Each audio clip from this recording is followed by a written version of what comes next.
Okay, then let us start. I see there might still be people joining us, but it's 2 o'clock, so we should start. So good afternoon, everyone. Welcome to, I think this is the third lecture. No, or the fourth lecture. The fourth lecture already. Yeah. Sorry, we had 3 and this is the 4th. Yeah. A lecture of Professor Hjorth-Jensen on machine learning methods. And I don't need to introduce him anymore because you already experienced him in action several times. So Morten, I see you have already shared your screen. You are more than welcome to start with lecture number 4. Thanks, Francesco. Welcome back, everybody. The chat window is up, so if you have questions, feel free to ask questions while we move on. I wanted to repeat a little bit some of the things which we discussed last time when we ended. So my schedule is going to change a little bit because I was thinking of wrapping up or discussing neural networks today, but we will try to wrap up this discussion of logistic regression, and then we're going to move over to neural networks, and that will be the final topic for tomorrow, for the next and the last lecture as well. So we will leave out this topic about decision trees and boosting methods and all that stuff, and we will more focus on deep learning methods towards the end of this lecture and also in the beginning of the last lecture. So one of the things I wanted to just to bring back is this discussion we had about logistic regression. So if I bring up the Jupyter notebook, which is the one we looked at last time. So let me just increase the fonts a little bit so you see things a little bit better. So the logistic regression is one of the simplest cases of a classification problem. And this serves also as a kind of a stepping stone towards neural networks and also the optimization problem which you have in deep learning.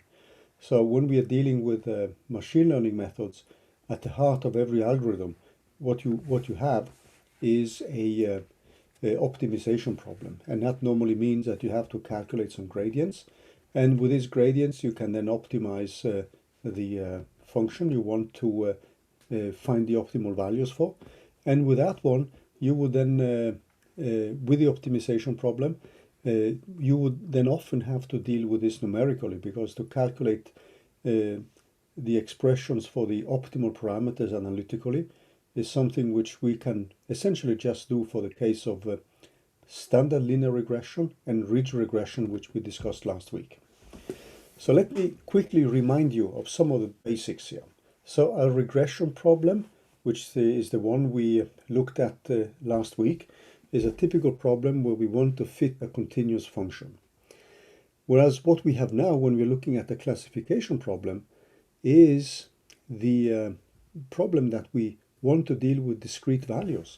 So the outcomes, or the responses as we've been calling them, they can now take discrete values. These could be handwritten numbers from 0 to 9. So you would have 10 possible outputs, could be number 1, 2, and 3. Or you're just looking whether this is a benign or malignant tumor. So you're looking after a yes and no. This is a typical example of a binary case. And you would normally often classify that with some outputs 0 and 1. And then you want to train your model based on some specific features. And the things which we have been looking at are something like a linear classifier, where we have the unknown parameters beta in terms of which are then multiplied with what we call the design matrix. And this design matrix had there was a dimensionality n times p. And in our case, when we now are looking at a simple example like the one we had last week, if we just rerun that one of the things we looked at was the people who had coronary heart disease as a function of age and the age group which they were in. Now, if we now were to make a plot of the data, so what you will see now is a typical data set. There's a data of 100 patients, and we have them classified according to their ages and whether they have had or not had a coronary heart disease. So 0 means that they have not had a heart disease, whereas 1 means that they've actually had it or have it. And then you see when age increases, and this is age group 8, there are more cases with people with a coronary heart disease. So if we look at the age distribution then among these 100 patients, and we make a plot of the age distribution, you see now that 0 stands for not having had a heart disease, and 1 stands for having a heart disease. And you see very clearly that if you want to fit a straight line to this, or some kind of polynomial fit, you would fail excellently. So you would have something which would be a straight line which goes through the data, and you see now that the data could give you both the fit you make to the data could give you negative values and very large positive values, whereas what you want is a fit between 1 and 0. So you want to predict either 1 or you want to predict 0. This could be data on credit card debt. That's another famous case which you will often encounter. So you could have a 0 for somebody who pays her or his credit card debt, and 1 for somebody who doesn't pay. And this credit card debt, they have lots of features, like the age of the people, their education, marital status, whether they are men or women, age, and so on. So the credit card data is a famous credit card data set from Taiwan, which has been used in many machine learning applications. That has something like, I think, 15 features. And then you try, based on these features, to make a kind of prediction of whether this group of people, whether you have an education, whether you're a student, whether you're unemployed, influences whether you will pay your credit card debt or not, depending on the amount of debt you have. So the thing here is that if you now want to use this as a way to fit a linear model, you're going to fail in a spectacular way. I mean, there's no way you can use a standard linear regression method to actually fit this data.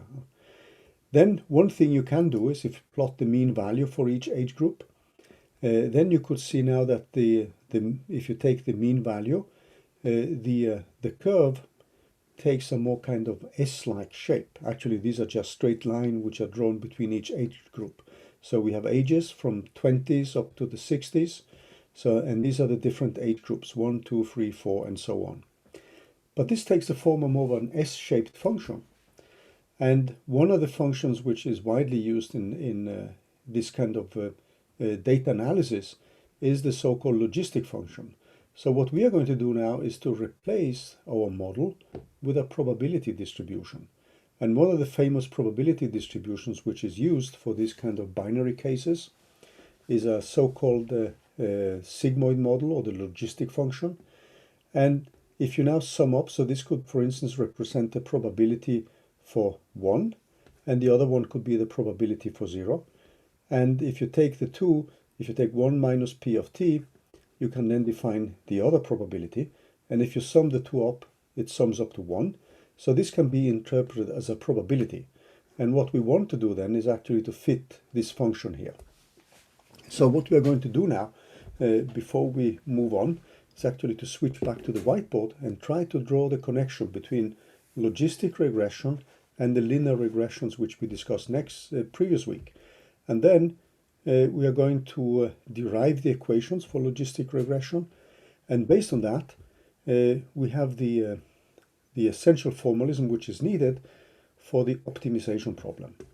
And we are going to touch upon some of the more popular optimization methods, because they are really the working horses of essentially all machine learning algorithm. And with that, we have the basis for jumping into neural networks, which will be the last topic we cover. Now, some of the functions which you will meet are, like, you could actually try to fit a sigmoid function. And normally we want to have something which is a continuous function, because it's much easier to define derivatives then.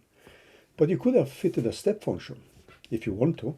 So you have 0 value up for a certain value set, and then plus 1 for some values above 0. Alternatively, you could take the tanh function, and you see now that this is perfect if you have variables between -1 and +1. But there's no problem in making a small mapping from 0 and 1 to -1 and +1 for the sigmoid function as well. But before we move on, what I want to do now is actually derive the equations for the logistic regression, because that serves as an introduction to the optimization problems. So I'm going to switch a little bit here to the whiteboard. And guys, feel free to use the chat function, ask questions as much as you want.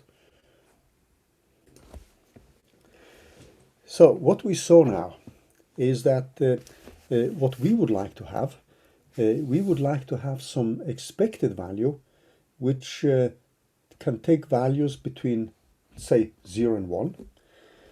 So when we did linear regression, let us quickly remind ourselves about that. So in linear regression, we had a model, and we labeled this as a model Y, and we wanted this one to be equal to some function X, which is our design matrix, or the feature matrix as we called it, and then we had these parameters beta. And then what we ended up with then was that the beta optimal, the optimal parameters, are based on a minimization problem of a beta, which now would be described by the different features which we have. And then we had some cost function beta. So I'm just going to leave this one unspecified, because there are many ways you can define the cost function. Now, one thing which you can show is that the expected value of these y's, y tilde, is the same as this x times beta. So x is a stochastic matrix, and beta is a x is not a stochastic matrix, and beta is also a deterministic variable which follows from our matrix inversion problem. The function y, the output, is something which we assumed was given by some function x, which we don't know, plus some noise, which was assumed to be randomly distributed according to the normal distribution. So this epsilon is something which we assume to be given by the normal distribution with zero mean value and some variance sigma squared. Now what we did in linear regression was to replace this f of x, this function which we actually don't know, with this model which we had, given by the feature matrix or design matrix, and multiplied for a linear dependence with these unknown parameters beta. And these parameters are given by the optimization problem. Now what we also found, and that was one of the exercises from last week, is that the expectation value of these y's are also given by x of beta, and the variance of y itself is just given by the sigma squared. So that means that the y's, the outputs or the targets as we label them, they follow a normal distribution, but they don't have a mean value equal to 0, but they have a mean value which is given by the feature matrix multiplied with these optimal parameters beta. Now what we want now is something which is a little bit different. So in this case, what we had is that this y takes values now from minus infinity to plus infinity. But now we want it, when we are doing a logistic regression or a classification problem, suppose we have a binary case. So this is tailored to binary classification problems. So there's nothing which hinders us to move on to a multi-class classification problem. But for pedagogical reasons, it's often easier to just see the binary case. So that means that our expected value of these y's with a given parameter beta and with a given input x, this is something which we now want to take values in a domain from 0 to 1. So what we are going to do now in logistic regression is something which is a little bit different from what we did before.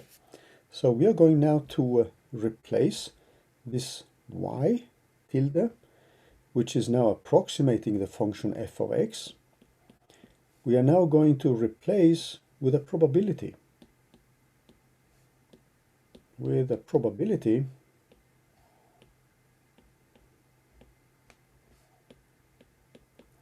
which we just call p of x. And that means that we are going to have now a function y. This is our output or the target, which depends on this x in terms of a probability. And then we can assume that there is some noise here. But this noise doesn't need to be randomly distributed according to a normal distribution. We could have another type of distribution. But you see, the basic feature which we have now is that we replace a continuous function, and we want to replace that with a probability. So the probability of getting either 0 and 1. So the typical function which is being used is the logistic function. This is just one of many. So there is nothing, how to say, sacred with the logistic function, or the logic function, or the sigmoid function, as you will also see. So what we're going to do now is to simply rewrite this. So this becomes our model. So this is model. And we can now fit some parameters, beta 0 plus a beta 1 times x divided by 1 plus e of beta 0 plus beta 1 times x. And these parameters now, beta 0 and beta 1, they become the parameters of the theory, which we want to fit. And you see also now that, so this could, for instance, be the likelihood. So you could say now that the likelihood of getting y equal to 1, so we take a y of I here, with a given x of I and beta. So beta now becomes a vector because it includes beta 0 and beta 1. So beta is now given by beta 0 and beta 1. So in this specific case, what we would have now is a function where we need to fit these parameters of beta 0 plus beta 1 multiplied with an x of I, that would be the input, and 1 plus e to beta 0 of beta 1 multiplied with x of I. And since we only have a binary case, that means that p of y equal to 0 with a given x of I of beta is obviously equal to 1 minus this p of y of I equal to 1 of x of I of beta. Now feel free to ask questions in the chat here. So what we are simply setting up is a model for the probabilities. So if I now assume that, suppose now that I assume now that y is equal to 1, so let's assume that. What we could ask now is what kind of values does this epsilon take? When we did linear regression, we simply assumed that this epsilon was some kind of normal distributed noise with mean value equal to 0 and a given variance. Now here, what we will see then is that if y of I is equal to 1, in that specific case, what we get then, since y of I is equal to 1, then we have 1 on the side here, and that means that epsilon is simply equal to, if we take the expression, epsilon is equal to 1 minus p of x. And p of x is something which I'm going to simplify. So when I write p of x, what I actually mean is the model which I have here. So from now on, p of x, I'm going to be a little bit lazy. So I'm not going to write it out like this, which would be the full write out. I'm simply writing this out just for, how to say, notational economy. I'm simply just going to write it as a p of x. But what I'm assuming now is that this p of x is now given by this logistic function or sigmoid function. And then I have that when y is equal to 1, then epsilon is 1 minus p of x. And then clearly when the output is equal to 0, then plain algebra tells us that epsilon is equal to minus p of x. And that has probability with probability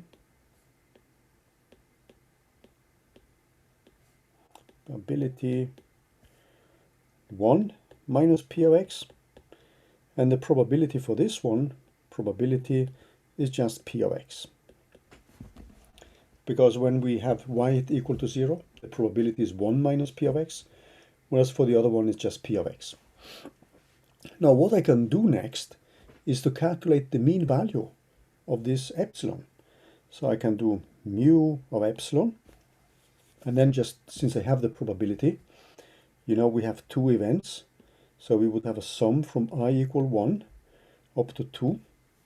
I would have the values of epsilon I multiplied with the probability p of I. And I know the probabilities, so this will now simply be the sum of 1 minus p of x, which is the value I'm plugging in from here. And this is multiplied with p of x. And then I have the second event, which now has a value minus p of x. So this has a minus p of x, and it's multiplied with a probability 1 minus p of x, and that becomes equal to 0 here. I can also calculate the variance of this object, and I will find that the variance of this quantity here, since I have defined the probabilities, when I do the algebra, it gives me p of 1 minus p. So for those of you who have taken a course in statistics, these are the expected values for a known distribution. Does anyone remember what that known distribution is called? Anyone remembers that? So this is the variance of that contribution, of that distribution, and then we have the mean value, which is equal to 0. Anyone remembers the name? It's a famous distribution in statistics. So we mentioned the normal distribution for linear regression. So when we're doing a binary case, there is a famous distribution here. So we're dealing with binary. There may be a distribution which begins with b. Binomial, perfect.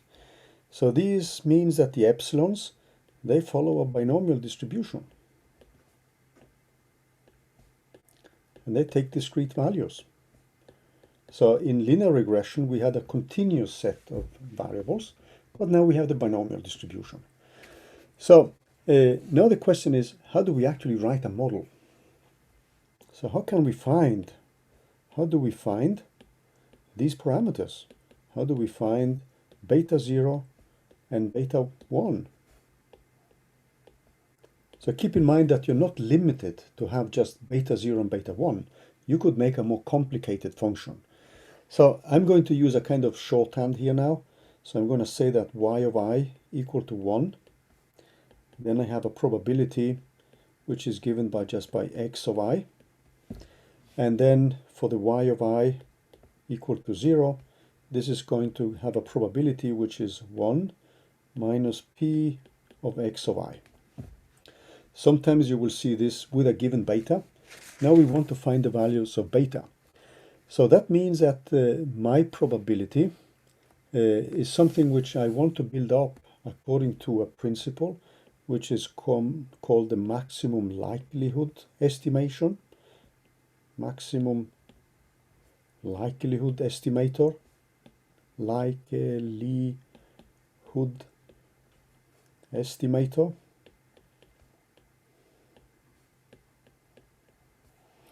So what I'm going to assume now is that I can build up a probability distribution, the total probability, for the domain of all events. So D is now the domain of all events, domain of all y of I. So I would like to make a probability distribution, so this becomes my model now. So I want to have of all the possible values with a given x and beta, and this is now going to be given by the product of all the individual probabilities from 0 up to n minus 1. And what I'm going to write now is p of x of I to the power of y of I, And remember now that y of I is either 1 or 0. So it means that for one specific event, if y of I is equal to 1, then obviously this is px of I. But then I need to multiply it with another function in case it's not given by 1, that's actually a 0. So that would be given by 1 minus y of I. Now what you see now is a typical case where you make an assumption, where you want to maximize your probability. So if these quantities were following a normal distribution, it would simply be the product of all the individual normal distributions for every single event. So you're trying to maximize the likelihood. That's why this is called the maximum likelihood principle, or the maximum likelihood estimator. And I'm assuming that my events, all the outputs, y's, they are given now by independent and identically distributed stochastic events. So that's an important assumption I'm making. And that's why I can write out my probability distribution in terms of the product of individual probabilities. So this is my model now. Now, when you look at this one, what I would like to do now is to define this as a cost function. So one of the things I would like to do now, I want to find the optimal parameter beta. And this now could be argmax. So I want to find the argument which maximizes my probability. And I have this beta, and there may be some specific number of features, p, and I want to maximize this quantity here. So this looks nice. Okay, we have a probability distribution with some parameters beta, which we don't know. But when you look at this equation here, it looks a little bit nasty, doesn't it? Or maybe you don't think that. I think it looks nasty. Is there a way we can simplify, because now we need to take derivatives. So we would like to take a derivative.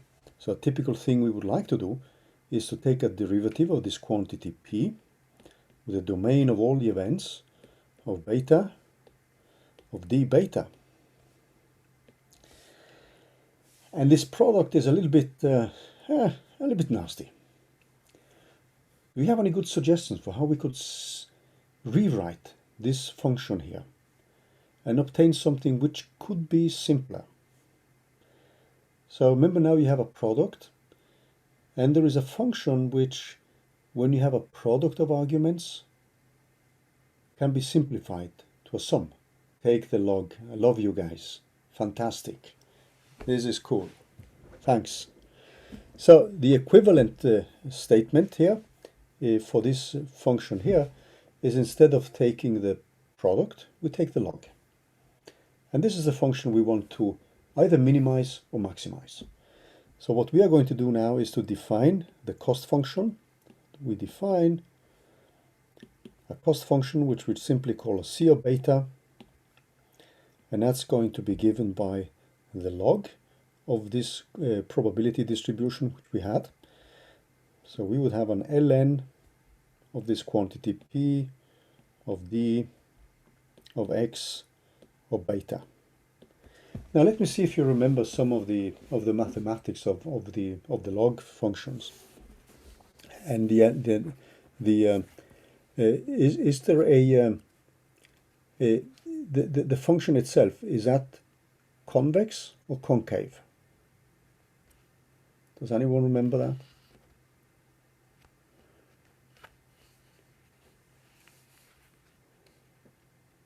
Because the log function has a very nice feature. And one of the nice features is that if you take the log function, it's strictly concave. If I take minus the log, that's strictly convex. So what you will often find then is either taking minus the log or plus the log. So what we are going to define is the cost function as, we want to have a convex function. So we want to have a minimum instead of a maximum. So what we're going to do now is to define a cost function, which is now given by minus the ln of this function here, p of d of x of beta. And if we do the mathematics now, what we get is the following. So I'm going to get now, I'm just writing out the final solution. So I'm going to get a minus of I equals 0 to n minus 1. And then what we are going to get is a y of I multiplied with a beta 0 plus a beta 1 of x. And this is a function where we now have to subtract minus ln and then 1 plus e to beta 0 plus beta 1 times x of I, and minus 1 minus y of I, and this has now ln of 1, so I'm just doing the algebra here, it's not so exciting, beta 0 plus beta 1 x1, and this goes like that, and then I have the final parenthesis here. So what I could do next now is to calculate the derivatives. So if I do the derivatives and I write that in matrix form, so I'm just going to give you the answer here. So C beta of d beta, we will get that one as a function which is given by the transpose of the design matrix as we had it before. So this is the same matrix which we had before. And this is now multiplied with y, which is the target. So this is, remember now that your design matrix is now a matrix which depends on the data points you have multiplied with the features. Y, which takes values 0 and 1, is a vector of dimensionality n. And then we have these probabilities. So P is now the set of probabilities given by the logistic function. And that's also a vector of dimensionality n. So you can rewrite this as y minus this vector of p, and you want that one to be 0. So that means that the function which we want is now a function which depends on the probability. And what you note here, if you write this out, so a given p of x of I is given by e of beta 0 plus beta 1 of x of I divided by 1 plus e of beta 0 plus beta 1 times x of I. So what you're having now is an equation which is nonlinear in beta. And that's why we cannot find such a nice analytical function like we did in linear regression. So there is one more thing which we can look at. So we can take the second derivative. So this d or c of beta, second derivative.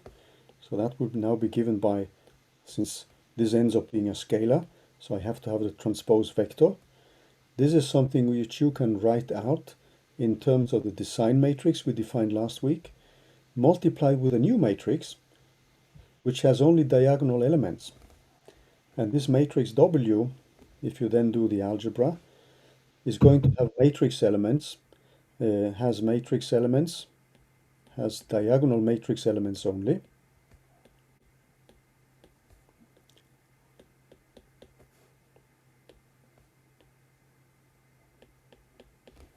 And these matrix elements are now given as a p of y of I, and then I have a given x of I and beta, multiplied with 1 minus this p of y of x of I of beta.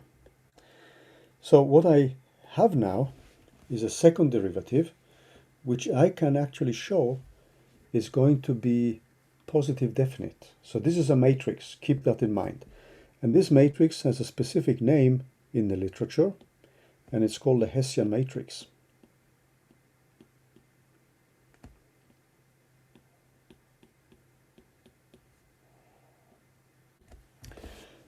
Now what we have is now the gradient of this cost function.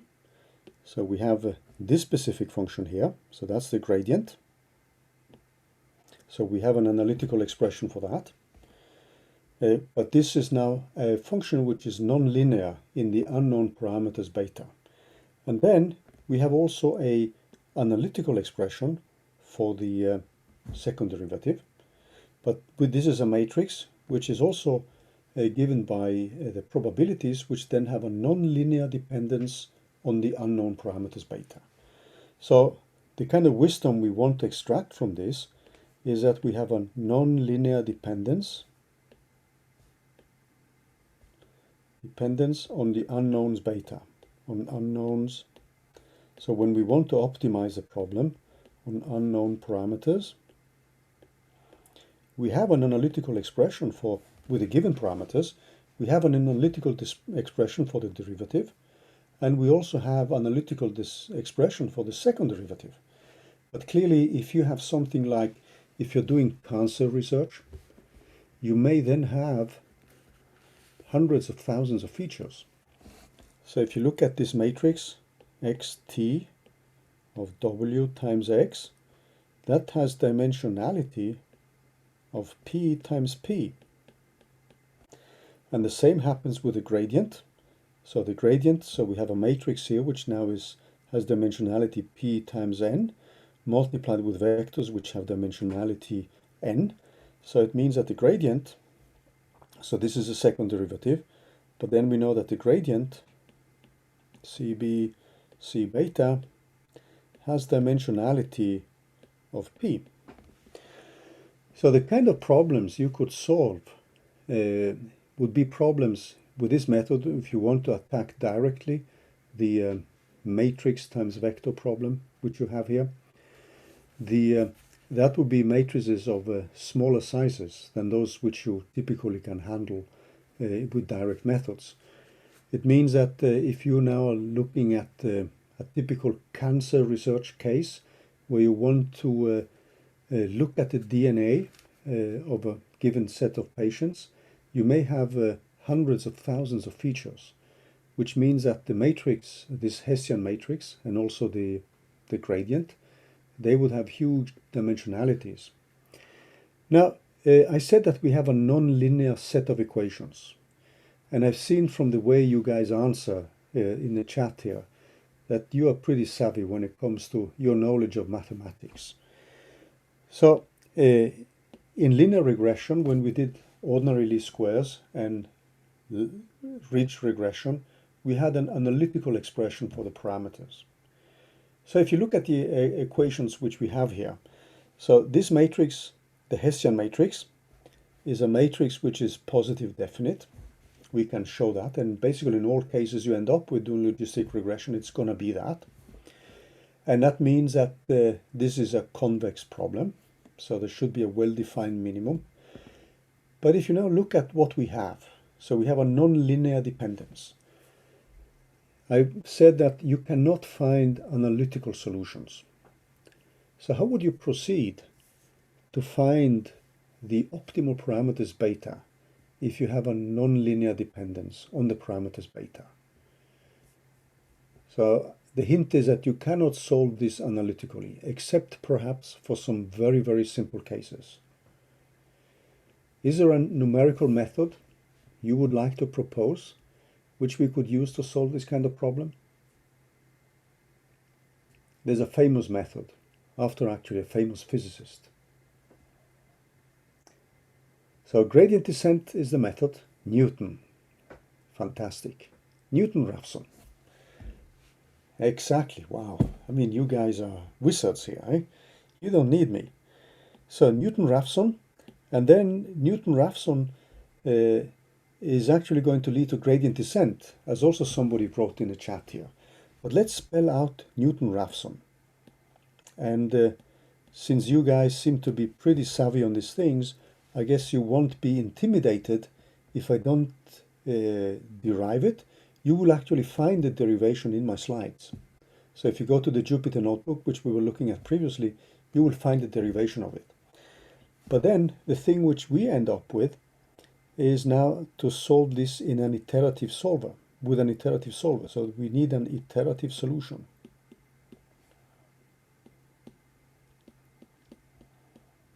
So we will have a parameter beta at iteration k plus 1. And in our case, the function we want to minimize or optimize is the derivative of the cost function. So that means that we have to plug in the gradient. So when you look at the standard Newton-Raphson method, so let me just do that as a kind of step aside here. So you would typically Newton-Raphson, you would want to find the roots of this function. And that leads to an algorithm where you do this in an iterative way till you found the root. So this would be an x of k, the previous iteration, and then you would have minus f of x calculated in this point k. So this is for a one-dimensional function. But then you would have divided by the derivative of the function. So essentially what you're doing is to use a Taylor expansion. And then you keep the leading terms in the Taylor expansion. That's Newton-Raphson's. But in our case, what we want is actually this guy here to be equal to 0. So that means that we need to replace this f(x) of k with the derivative of the cost function. So what we are going to have now is an iteration in terms of these unknown parameters beta. And then what we are going to have is the inverse. So the second derivative is inverse. And if we write this as a matrix, we would need to calculate this matrix, the Hessian. And this is now evaluated at the value beta of k. And then we have the first derivative, which is the gradient of the cost function. So I'm just going to write this as a del. So this is the gradient of the cost function evaluated at this value beta of k. So this looks pretty innocuous, right? So if we just rewrite it, we would now have a beta of k plus 1. That's the next iteration. You would have a beta of k minus the Hessian matrix evaluated at the previous point, beta of k, the previous iteration. So this is iteration k plus 1. And this is now this quantity which you see here is now multiplied with del c of beta of d beta, and this is calculated at beta is equal to beta of k. So if you look at these equations here, I mean, what kind of bottlenecks do you see clearly in this kind of equations here? So any good suggestions? I mean, if you could calculate the Hessian matrix, which you can do because you have the previous value. So this Hessian matrix is simply given by, I wrote it here. So you have an expression for it, but you have to keep in mind that this matrix has dimensionality p times p. So if you look at this simple case we put up now, so in our simple case we had a beta 0 and beta 1, so which means that this quantity p is just equal to 2 here. So that's something we could do in every iteration, a 2 by 2 matrix, and invert that one. We even have an analytical expression for that. So that's something which we could easily do. But if you move to larger cases, what kind of bottlenecks do you see here? So any good suggestions?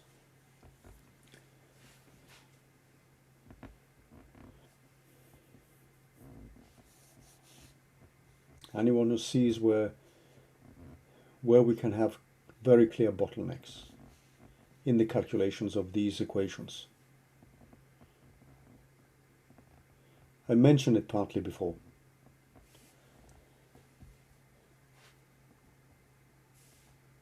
So keep in mind that H is a matrix of dimensionality P times P. Computing the inverse, exactly. So that's the thing which is going to be pretty expensive even if we have a small matrix. If you're dealing with matrices of the type 10 times 10, and you have an efficient way of evaluating the gradients, then you could do that. But when you're getting into the hundreds of thousands or perhaps millions of features, this is simply not feasible. So when you look at the equations which you would have from the Newton-Raphson method, there was a hint here which said something about gradient descent. And that's a very popular method. So how would you rewrite that equation, which you have now? So we have the equation here. This is the one we would like to implement. But we said that computing the inverse may be expensive, as written in the chat here.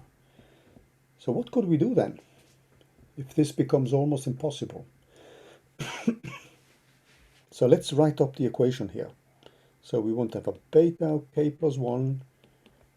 There's a beta of k. And then we have minus.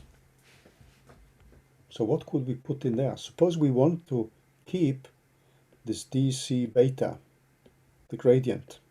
We want to keep that one at beta of k. What could we do now with the second derivative? Is there any good suggestions?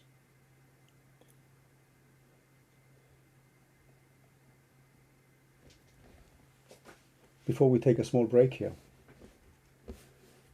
What's the simplest way we could handle the second derivative or the Hessian matrix?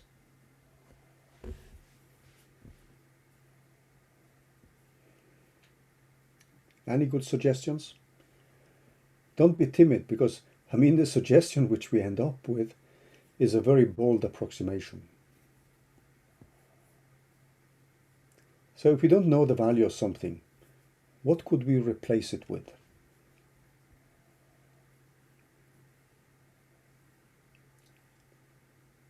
Any good suggestions? Maybe what you end up when you do gradient descent is much bolder than many people would think was possible.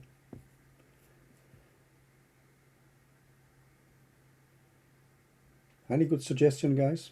How we could replace the second derivative by a very, very simple quantity?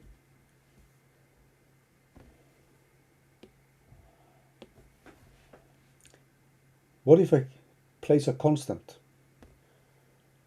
Let me just call this constant for gamma. So that's going to replace my second derivative. So gamma is a constant.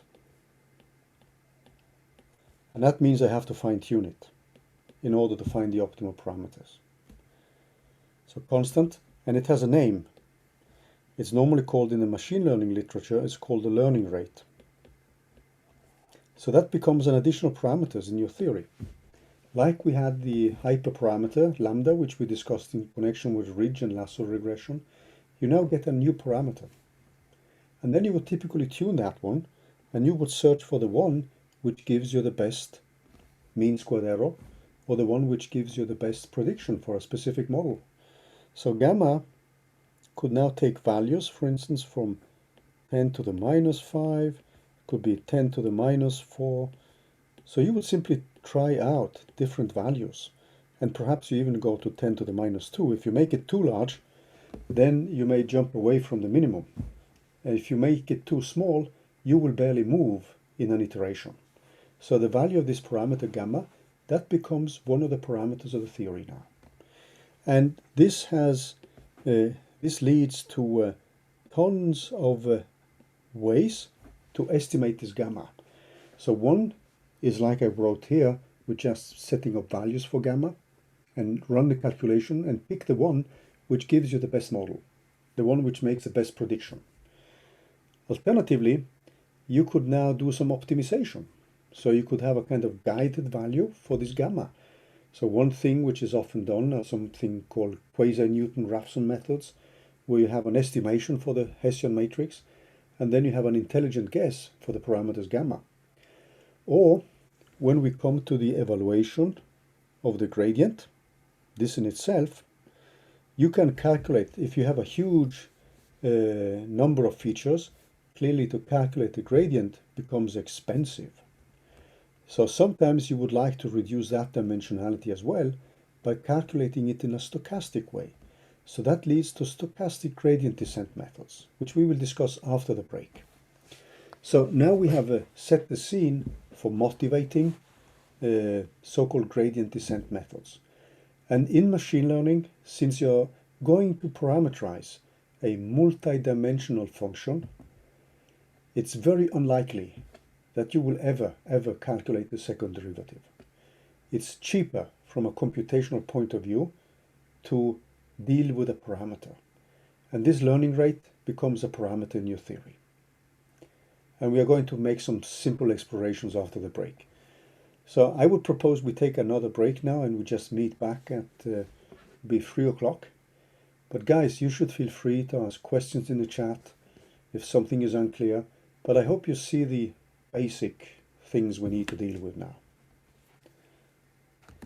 Take a small break and then...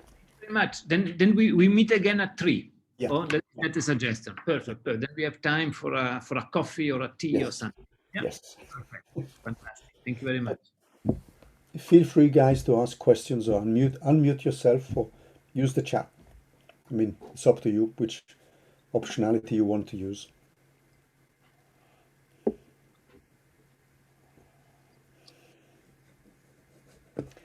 If not, we simply just stretch legs and take a small break. Yeah, perfect. I think that's what people need. I don't see them very active at the moment. Maybe we just need 5 minutes to... So how do we bring them back to life then? Yeah, yeah.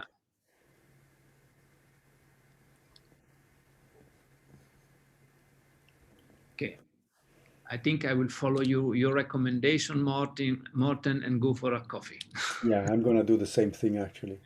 So I'm going to unmute myself and switch off the video and just be back at 3 o'clock. Perfect. Okay, guys. See you.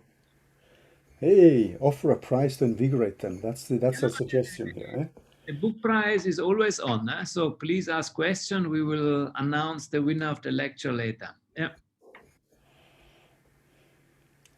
Okay. I'm going to grab a coffee at least. Yeah. Yeah. See you.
we are back.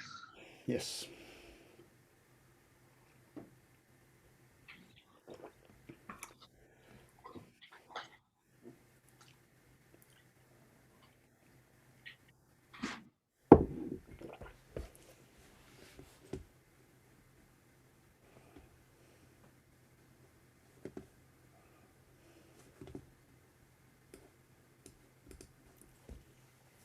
Okay, we can wait another minute We until do it's that thing. 3, so that because that's what we announced. Yeah. And it seems that people really love this kind of book brochures here. Eh? Yeah. Yeah.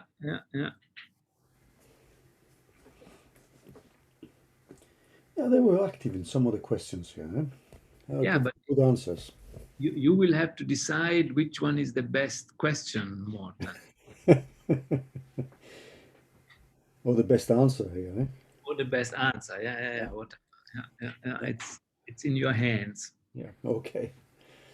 If it's in my hand, I would give something to everybody, right? Okay. You would go bankrupt. We agreed on one prize per lesson, so let's not go overboard.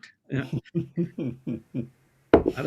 They might accuse us of collusion. Yeah, right.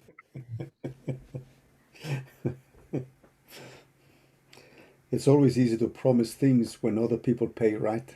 Yeah, no, that's always easy. Yeah. Oh,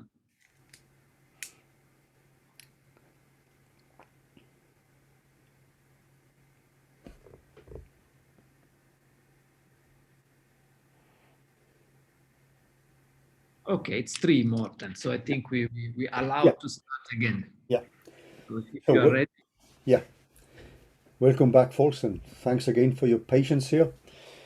The thing which I just quickly wanted to repeat is that when we now want to develop this classification model, what we have done is that we have replaced a function, a normal function, which we used in standard linear regression to fit a continuous function. We replace that one with a probability, because now we want simply to have some outcomes which are discrete. Probability 1, probability 0. And we want our the expected values of these outputs to live between 0 and 1, or -1 or +1, or if we have more classes, we could take different values. And then what we have is that we need to make a model for this probability. And one of the standard ones, one of the most popular ones, is this logistic function. And that gives us a binary model. So the equations which I developed can easily be extended to more classes. But we stayed with a binary model. And what you have then is a function which depends in a nonlinear way on the parameters beta. We can solve that using Newton-Raphson. But if we want to do that, since we want to put the first derivative to 0, we end up with having to invert a matrix of the second derivatives. And this matrix is positive definite by construction. But since we are dealing with a multi-dimensional object, to calculate the inverse of such a matrix becomes numerically expensive. And we want to avoid it. So what we end up with then is something called the gradient descent and the family of gradient methods. Now, even the derivative or the gradient can become time consuming if you have a multi-dimensional function, and that means that you would pick stochastically some of the directions where you want to minimize, and that leads to a stochastic gradient descent. So this recipe introduces a new parameter. You can make this slightly more efficient, this gradient method, by optimizing the learning rate. And you will encounter that in different stochastic gradient descent methods. You have something which is called the momentum stochastic gradient descent. You have adaptive gradient descents and many, many other ones. But the key message, or the central message, is that you don't want to invert a matrix, which you would have had to do if you wanted to deal with the full complexity of the Newton-Raphson method. So what we are going to do now is to jump back to the Jupyter notebooks and take a look at the way we can encode this. And I'm going to do this now using scikit-learn. If you go through the slides for this day 3 actually, so I'm still on day 3, you will find the equations which we went through on the whiteboard. So you will see much of the same things being repeated here. There's also an inclusion to more classes, and that leads to something which is called a Softmax Function. That's just an extension of the standard logistic function to more than one class. So here's a famous data set, and that's the Wisconsin breast cancer data. It has something like 500 patients, and they classify different tumors according to several features, like the thickness of the tumor, the surface of the tumor, the radius of the tumor, and many other quantities, which we have to ask pathologists in order to understand what they all mean. So this model here, what we are doing now is to use the functionality of scikit-learn. And scikit-learn has actually a data set which is called breast cancer. And this simplifies everything for us because it sets up the design matrix for us. So we don't need to stress with the way the data are reshuffled in terms of numbers in the design matrix. So keep in mind now that the way they classify a benign or malignant tumor is by 0 or 1. And then we split the data and train test. We can now solve the equations in scikit-learn. Has a logistic regression solver. And what we are doing here is to use a Quasi-Newton method.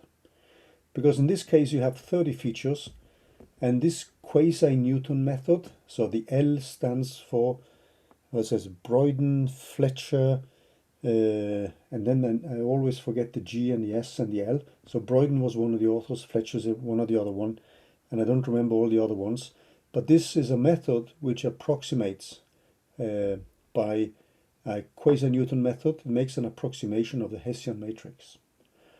And then we perform the fit, and we can also scale the data, and this is normally something which we always recommend. So you can now see, like, if I scale the data, the test accuracy with the unscaled is 0.95, with the scaled it is 0.96. The other thing which is very nice with the scikit-learn is that I can set up the correlation matrix. So if I run that, what you will find then is, and then my computer is running a little bit slow here, there may be too much junk running in the background. But this is as a very nice way of displaying the data. So what you can see now is the green ones are the benign tumors, and you see they have a small mean radius. So that's one of the features. And then it has the mean perimeter. And what you could say here is that the mean radius is perhaps one of these variables, which is very useful to distinguish between a malignant or benign tumor. If you look at the mean texture, there is a much more overlapping area. You will find variables like the mean smoothness, where it would be difficult to classify whether this is a benign or malignant one. If the mean smoothness is 0.10, I don't remember exactly what the units are for the mean smoothness.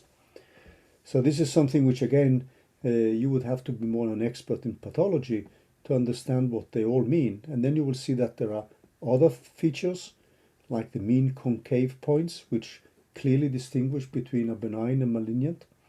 So you would have features which then can be used to distinguish between the different cases.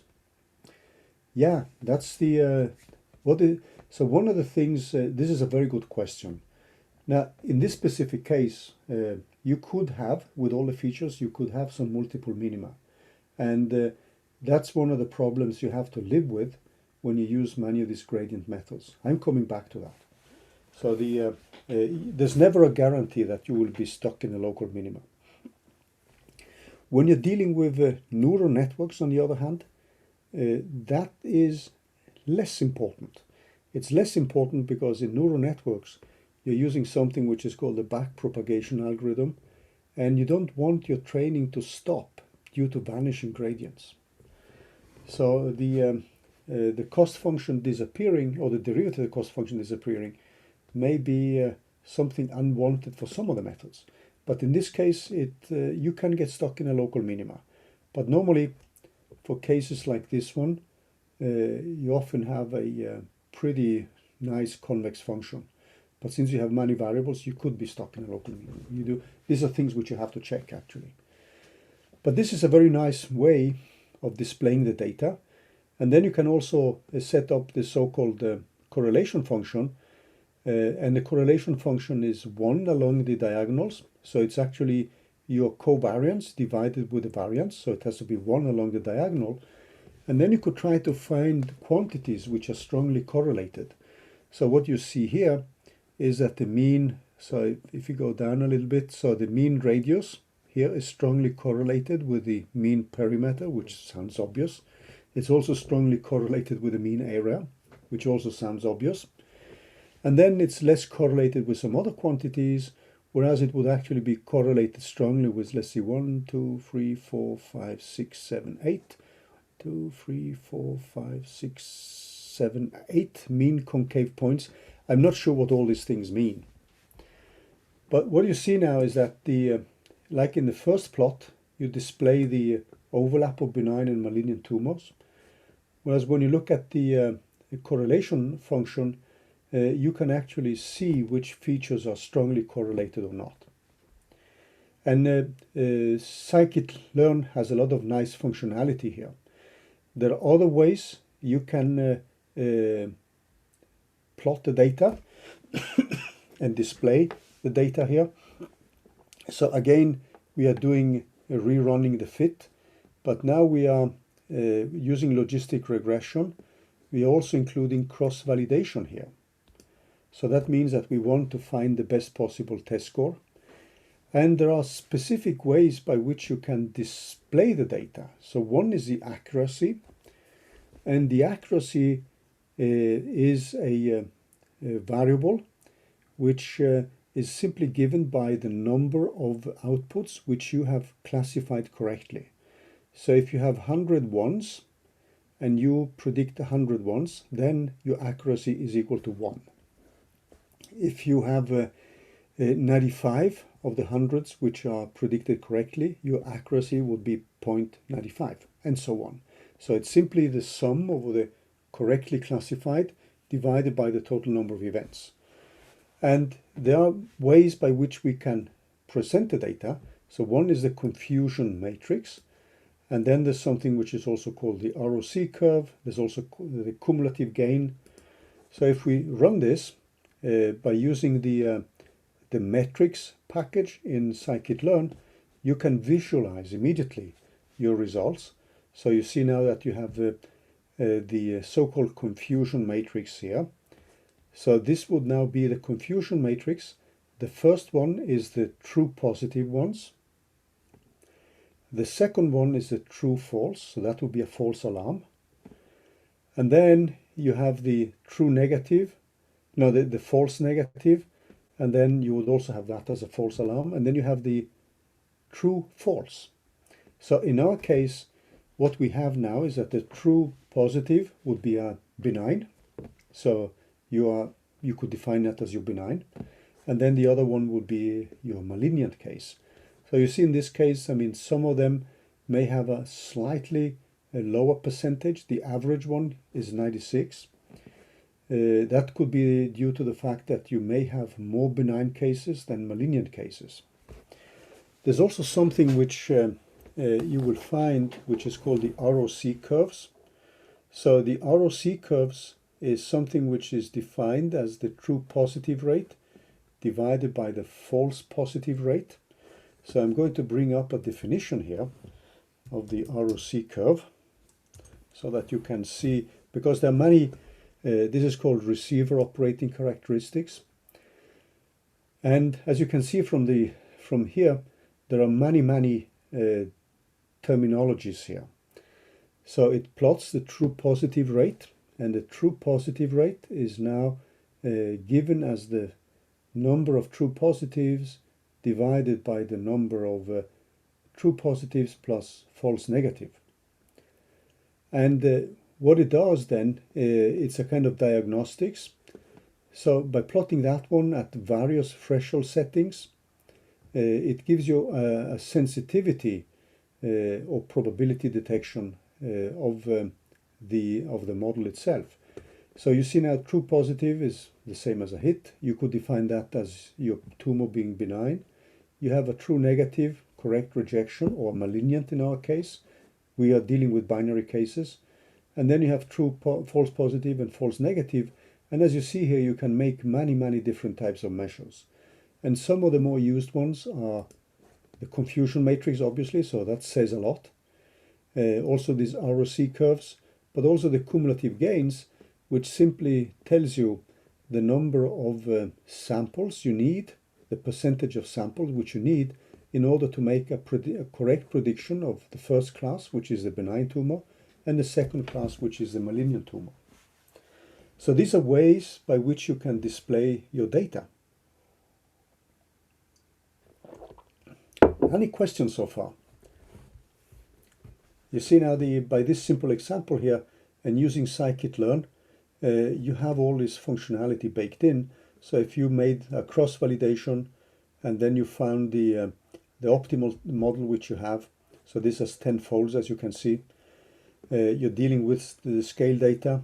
You have a logistic regression, which is the definition of your cost of your model here. This is the log reg which we defined here. That's fed in here. And then it returns the accuracy. And then you just print the accuracy of your model here. So that means that you typically classify correctly 96% of the events. Okay, if there are not any questions, let's go back to, as we mentioned before the break, if you want to use the Newton-Raphson method, what you would need to do then is to calculate the second derivative with the old values and multiply with the gradient. And that means you having to invert this matrix and then multiply this with the gradient itself, which is now given by the feature matrix times the targets minus the probability. And then you have the matrix here, which is also well defined, but it has to be calculated with the previous values.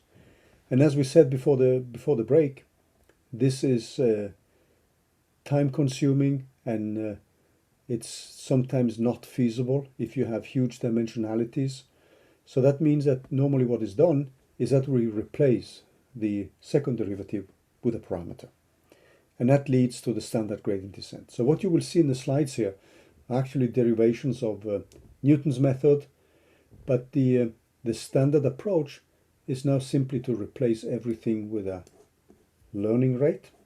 Sometimes you can calculate this one based on your matrices. So you have a method which is called steepest descent, which is not the same as gradient descent, although sometimes people use the same words.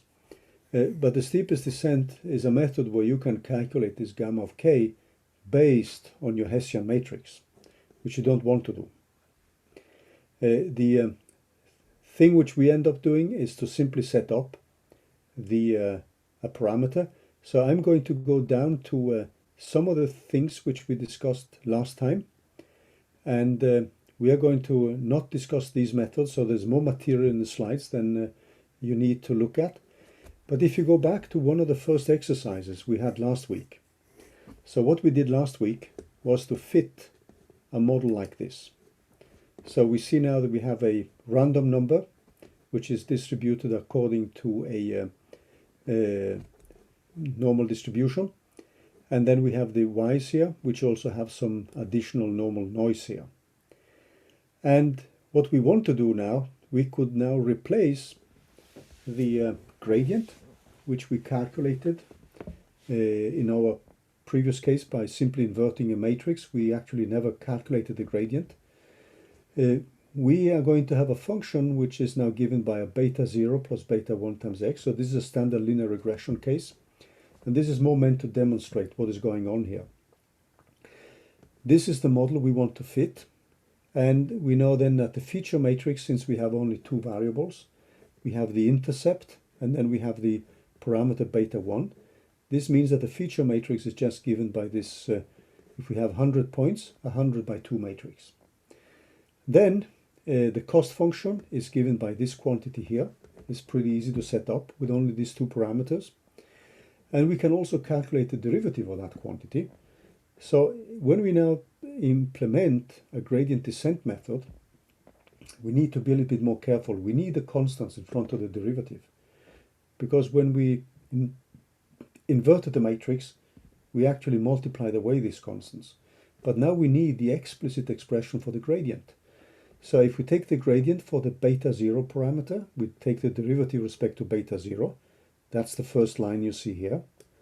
And then the second line is the derivative with respect to beta 1, as we say here. And this can be rewritten in terms of a compact matrix vector notation, as you can see here. The Hessian matrix is also something you can calculate. So you can calculate that one easily with this simple example. So that will be given by a 2 by 2 matrix because we have only two features, beta 0 and beta 1, which we want to fit. And then the program which you will see now simply takes into account the learning rate. And you can put that one to a given value and study the convergence of your method. So you could also choose to stop the iteration when this derivative is less than a certain number here. The simple method you have, so what I'm doing, as you can see now, I'm also calculating the Hessian matrix. And there's a very important aspect of the eigenvalue of the Hessian matrix and the convergence feature of a method like the gradient descent. So you can actually show then that if your learning rate is smaller than 1 divided by the largest eigenvector, then it will converge properly. So I do 100 points here. And I set up random values for x, and I do the same for my y's. So I have x times, so this is just a straight line, and I'm going to fit a straight line here. This is my own code for linear regression. I invert the matrix, as you see. I print out the parameters beta. And now what you see, I define my eta value to be given by 1 divided by the max eigenvalue of the Hessian matrix. I'm going to set the number of iterations smaller. So one thing which I'm doing here is a pretty brute force approach. So I'm not putting in a stopping criterion. So here I should have put in a kind of stopping criterion in case the gradient is smaller than a given value, stop, or in case my values of beta differ by less than a quantity from the previous iteration. So this is now a very stupid bang-on approach where I don't put in any tests for stopping the number of iterations if I have reached my convergence criterion. So this is not the best way you can do this. But let's run it anyway and just see what happens. So what you will see now is that these are the parameters which I get these are the eigenvalues of the Hessian matrix. I chose a parameter beta, eta, the learning rate, which is 1 divided by the max eigenvalues. If I have this one to be 2, that would be the convergence criterion. So if eta would be larger than 2 divided by the max eigenvalue of the Hessian matrix, it would not converge. But what you see now is that my stupid brute force method with the gradient here and multiplying with the right parameters gives, so this is my matrix inversion, the standard ordinary least squares, and this is what my gradient descent method gives me, which is not bad, as you can see. So you see now I miss a little bit on the fourth digit in both cases. If I take away the random noise here, this is going to be much, much closer to a perfect line. You see now that in this case I get 3.99. What I could have done, I could increase the number of iterations. I'm also making my eta much smaller. I could actually, instead of doing this, because you see the eigenvalues is 4.2, I could now simply say that I put this one to 0.01. Let's see if that improves. So I'm making a smaller step in my gradient descent. And in this case, what you see now is that the, oh, wait, what did I do? I need more iterations here because I have a very small value of my step size.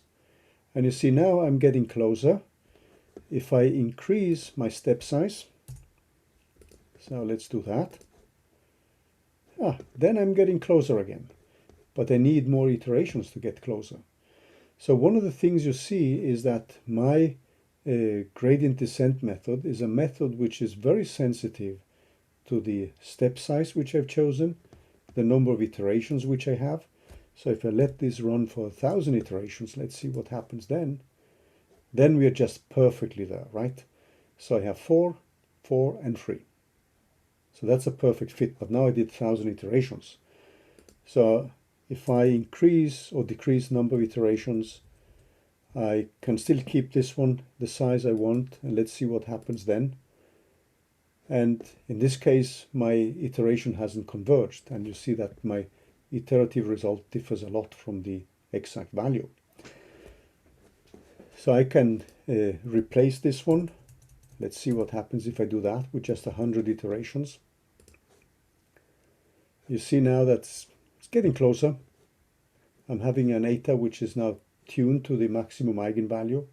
And clearly if I increase the number of iterations,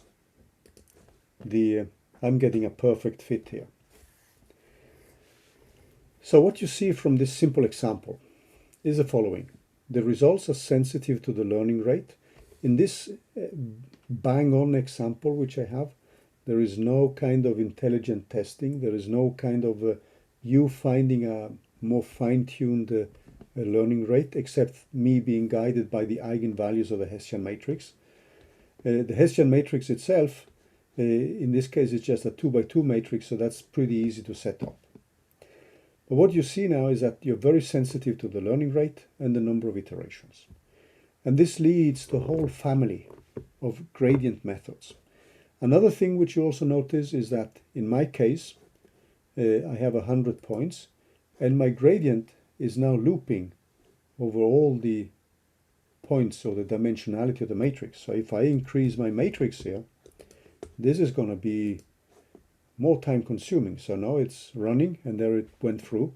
So I have more data points to fit, and it looks pretty nice. I can now bring back my random noise. But the thing now is that when I have 10,000 points here, you see I have more training points, so that helps a lot. I have some random noise, so having more training points helps a lot in making the fit. I have 10,000 points now, but what happens then is that even though this is a simple case, this object here becomes more, how to say, time consuming. You see also that I gave random values for the parameters beta, which means in turn that I have a starting point which is randomly chosen. I could have chosen perhaps some values which would be closer to my function. So if I were to pick, let's say, 4 and 3 as the optimal parameters, this could also optimize my gradient descent. So the kind of wisdom I want you to extract from this is that since you are going to have lots of data, your functions to minimize are going to be multi-dimensional functions. That means that you need to have some recipe to fine-tune these learning rates. You will not be able to invert the matrix or calculate the eigenvalues of this Hessian matrix. In some cases, you're dealing with millions of parameters you want to tune, like the case is for a standard neural network. And that means that you want to replace many of these methods with some average gradients. And that's where the stochastic gradient descent kicks in. So in the examples below here, You will see comparisons with the scikit-learn. There's also the gradient descent using ridge regression. I'm not going to go through all of these, but I wanted to bring up why we use a stochastic gradient descent. So I'm going to end the lecture today with a kind of critical discussions about gradient descent methods. So it's a deterministic algorithm if you do a plain gradient descent, and it will typically converge to a local minimum or a global minimum if we are lucky. And since we in machine learning we often are dealing with extremely rugged landscapes with many local minima, this can normally lead to poor performance. So remember now again that when I summed over the integration points, or the number of points I had for the design matrix and the calculation of the gradients, I'm actually dealing with a full matrix. So this can become time consuming, especially if you have tons of features. It's very sensitive to the initial conditions. These gradients are computationally expensive to calculate for large data sets. It's extremely sensitive to the choice of learning rates. So if we go back, suppose we go back to this model here, and I put a learning rate, which is now, let's just put it 1 here. Let's do that. So what you're going to see then is not a number. This is simply because it didn't converge. So the convergence criterion is actually 2 divided by the max eigenvalue. So if I now take 2.1 here, this shouldn't converge either. So let's see if that's the case. And there you see, it just found a value of 10 to the plus 41. So as soon as you break this convergence criterion, it will never converge. And that's that can be pretty nasty, because you may not be able, in a multidimensional landscape, you may not be able to figure out what is going on here. So it's extremely sensitive to the choice of learning rates. If it's too small, the training process takes an extremely long time. If you have a too large one, it can diverge, as you saw above, or even give poor results. And also, depending on what the local landscape looks like, you have to modify the learning rates to ensure a convergence. So you would like to have an adaptive learning rate. It also treats all directions in parameter space in a uniform way. So you may have some of the gradients which change faster than some of the other ones. And it has another drawback, and that is if you're stuck in saddle points, you can really take a long time before you get away from that one. So the standard way is actually to calculate gradients in a stochastic way. And you will find many examples down here on how you can do that. So if you want to look at this, there are many examples on what's called a stochastic gradient descent and how you implement it. So we won't have time to go through everything, but I want to simply to point to material for self-study. Yeah, so how do you determine? This is actually by trial and error. So unless you have the possibility to to be able to calculate the Hessian matrix, you can actually then make an estimate of what the learning rate is. But we have methods like ADA grad, so an adaptive gradient with a stochastic, which is combined with a stochastic gradient. So there's a whole list of methods down here, momentum-based methods. You could take time and look at it. There are methods which now try to optimize the learning rate. There's something called the Adam optimizer, which is widely used. So what many people actually do now is that these optimizers, they become like a set of parameters in the theory. So you would use the different ways of doing a stochastic gradient descent and then compare these methods with each other and then pick the one which gives the best, let's say, the mean squared error. So these are things you have to play around with. And as I mentioned in one of the first lectures, if you're able to make a very smart method to calculate gradients which give reliable results for many different type of data sets, you're going to get many friends, really many friends. The final thing I wanted to mention, just as a kind of reading suggestion, there are some practical tips, is a lovely numerical project which is called Automatic Differentiation. So where it uses the chain rule to calculate numerically derivatives to high degrees of precision. So normally when you calculate many of these gradients, people would combine the calculation of the gradients with automatic differentiation so that you get very precise estimates, because it's not in all cases where you can calculate the gradient analytically. Not in all cases is that possible. And then you would have to rely on automatic differentiation. And that's a fantastic numerical project. So if you ask me about some of the best numerical algorithms, besides the singular value decomposition, it's actually automatic differentiation. And obviously, since I love Monte Carlo methods, it's the Metropolis algorithm. Now, the essence with the stochastic gradient method is that now you're not calculating the exact gradient. You're calculating the gradient stochastically. So your gradient now becomes an expectation value because you're not running through all the points. But the hope is that now when you start from different points in your multidimensional landscape, is that is a way to avoid local minima. And that's one of the reasons why you introduce a stochastic gradient descent. I didn't have time to go fully through that, because next time when we meet, I wanted to end this series of lectures on machine learning with a discussion of neural networks, which will be my final topic. But I'm going to leave online the lectures on decision trees and so on if you want to study them as well. So I apologize for not going in depth into the stochastic gradient descent, but I hope there is enough literature here that you can read and then try to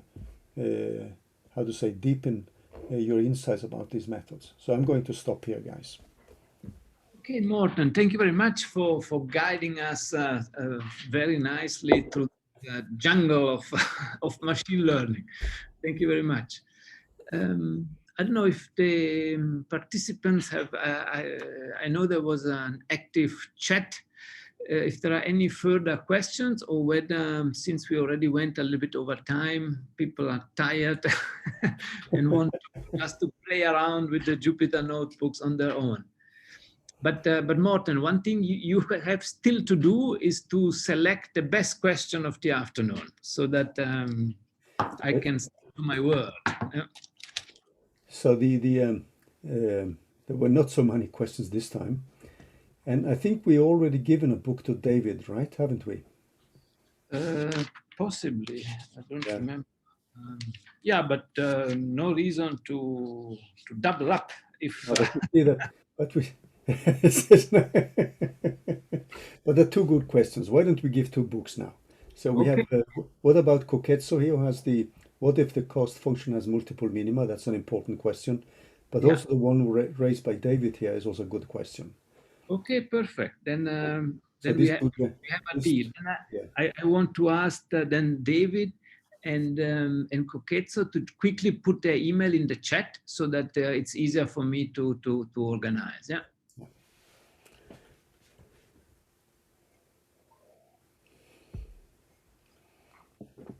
I thought David has been asking many questions.